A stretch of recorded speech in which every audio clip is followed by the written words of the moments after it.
There are no suspects and no leads into the identity of the killer.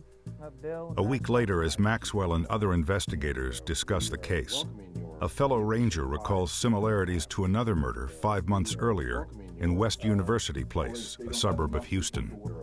The whole place had been gone through. Figurines were taking a VCR. And somebody in Houston says, hey, that sounds like the same thing that happened over with Dr. Benton in West University Place. We started comparing notes. The victim at West University Place is 39-year-old Dr. Claudia Benton, stabbed and beaten to death in December 1998. Her body is found wrapped in a sheet. The similarities between the cases were just staggering. The proximity of the railroad tracks, the red vehicle, the way the people were bludgeoned to death, it just went on and on and on.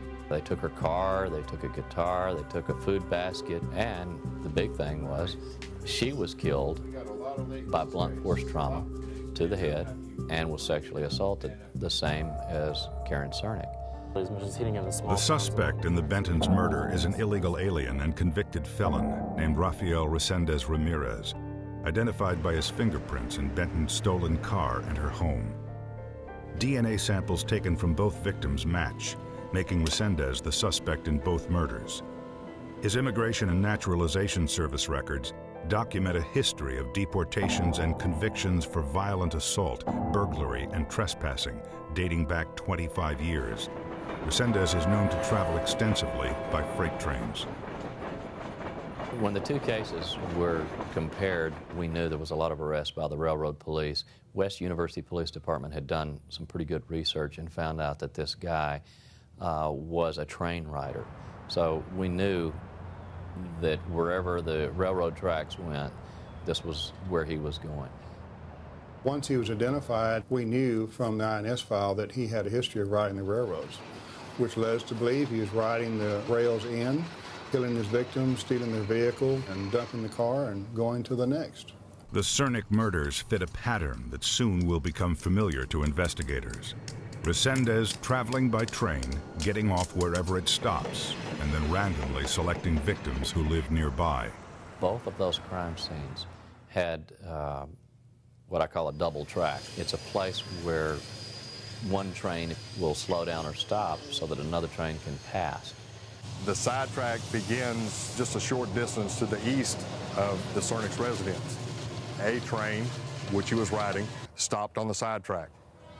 He then had the opportunity to get off the train and get into the growth that was around the train tracks.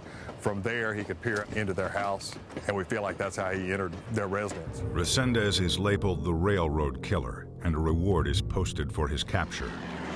In the town of Weimar, sorrow is replaced by fear and apprehension.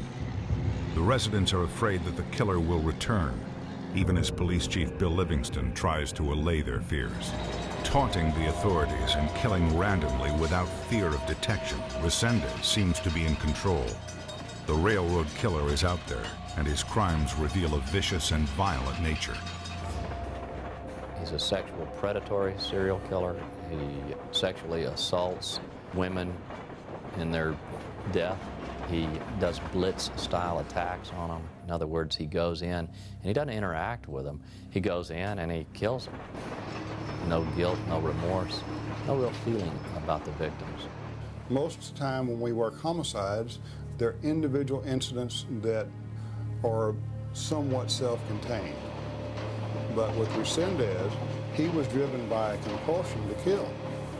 And he was going to continue to kill until he was stopped.